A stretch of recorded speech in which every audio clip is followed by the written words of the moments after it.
Hello friends, ఎలా ఉన్నారు? So చాలా ఆకలిగా ఉంది. ఏం తిందామా అని ఆలోచిస్తుంటే మాకు ఫ్రిడ్జ్ ఓపెన్ చేయగానే బ్రెడ్స్ కనిపించాయి. సో ఇంకా ఆకలి ఆగుతుందా, బ్రెడ్ ఆమ్లెట్ వేసుకోవాలని ఐడియా వచ్చింది. సో దానికి కావాల్సిన ఇంగ్రీడియంట్స్ ఏంటో చెప్పేస్తాను రండి. తగినంత కారం, ఉప్పు అండ్ జీలకర్ర. దాంట్లో నేను పాలేసి మిక్స్ చేశాను. పాలేసి మిక్స్ చేస్తే ఎగ్ అనేది ప్లఫీగా వస్తుంది. సో బెటర్ మీరు కూడా పాలేసి ట్రై చేయండి. దెన్ నెక్స్ట్ ఒక ప్యాన్ తీసుకొని నేను గీ వేసి దానిలో బ్రెడ్స్ అనేది రోస్ట్ చేస్తున్నా అటు ఇటు. ఫస్ట్ బ్రెడ్ ఆమ్లెట్కి ముందు బ్రెడ్స్ అనేది రోస్ట్ చేస్తే చాలా టేస్టీ వస్తుంది గీలో.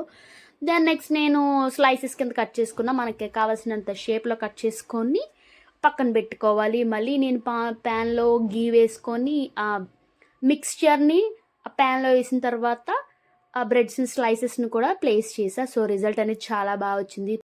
Please like, share and subscribe to my channel friends.